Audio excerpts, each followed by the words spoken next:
Hey there! Looks like you received your Notaklön and you're ready to put it together. This kit is fully solderless. The only tools you'll need are a Phillips head screwdriver, a mini flathead screwdriver, and needle nose pliers. Let's take a look at everything in your kit. The first thing you'll notice is a control manual and an instructions manual. You can throw that instruction manual right in the trash. Just kidding, you actually might need that later. Next, you'll see a plastic bag that includes all the hardware that you need. 2 jack nuts, 2 jack washers, 3 pot nuts and 1 extra, 3 pot washers, 4 screws, 1 foot switch nut, 1 foot switch washer, 1 foot switch locking washer, and 1 ribbon cable.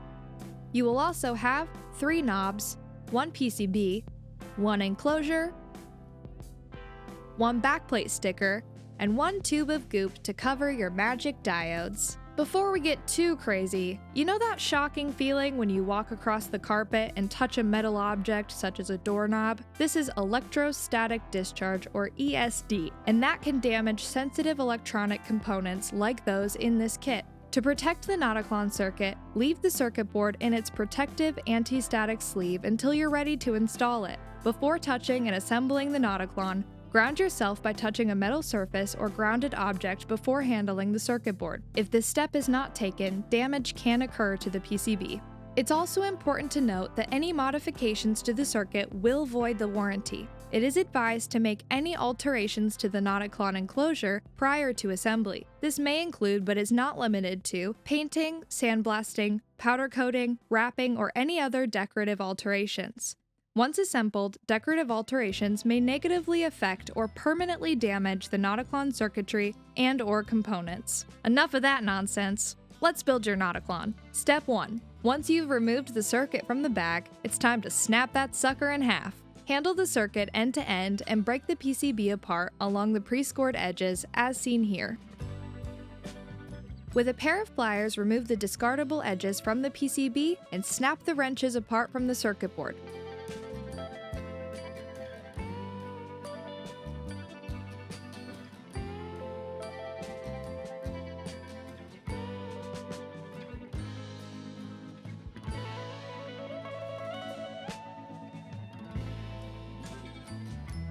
Make sure you don't miss the one on the back of the jackboard. It's pretty sneaky.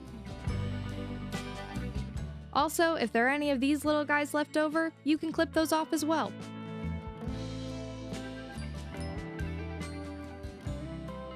Once that's done, you'll have your potentiometer PCB, your foot switch PCB, and 2 small wrenches that you've detached from the board. Step 3. Take the provided ribbon cable and carefully place one end of the connector into the socket located on the potentiometer PCB. Take note of the notch located on the connector and socket when inserting the ribbon cable. Step 4.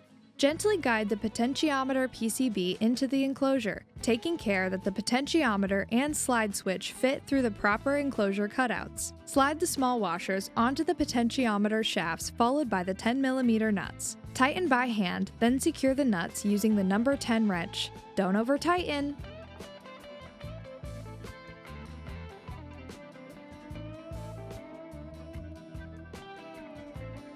Step 5. Place the lock washer on the foot switch. Place the foot switch PCB into the enclosure. Carefully line up the foot switch, LED, and jacks into their corresponding cutouts.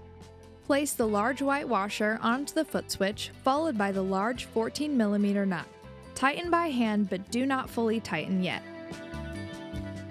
Step 6. Place the small black tapered washers on the chrome jack nuts. Now screw them into the input and output jacks. Tighten the foot switch using the number 14 wrench, followed by tightening the input and output jacks using the number 11 wrench. Make sure to not over-tighten. Step 7. Connect the remaining side of the ribbon cable to the potentiometer PCB socket, taking note of the connector notch orientation. Step 8. Zero out the potentiometer by turning them fully counterclockwise. Place the knobs on the potentiometers with the indicator dial pointing at approximately 7 o'clock. Secure the knobs by turning the knob set screw clockwise with the flathead screwdriver. And you guessed it, don't over-tighten.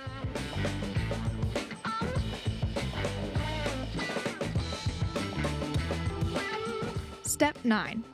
And this step is optional, but you should do it because it's pretty fun. Remove the cap from the goop tube and use it to puncture the seal. Screw the plastic applicator onto the goop tube and clip off the end with a pair of scissors. Apply the goop to the specified area to cover the magic diodes. Now, just keep in mind a little goes a long way, so don't get crazy. While gooping the circuit outside of the specified area will not affect the function or sound of the circuit, it may cause the circuit to be unserviceable and therefore voids the warranty. So let's not do that. Leave the pedal knob side down for 24 hours to allow the goop to dry and avoid dripping. Now it's time to put a name to all that hard work. Sign and date your backplate so that history will remember your greatness. Step 11. Secure the backplate to the enclosure with the 4 provided screws. Next, place the provided backplate sticker onto the backplate. Alright, it's the moment you've been waiting for. Plug your new Notaklön into a 9-volt DC center negative power supply, grab your favorite guitar, and test out your brand new Notaklön.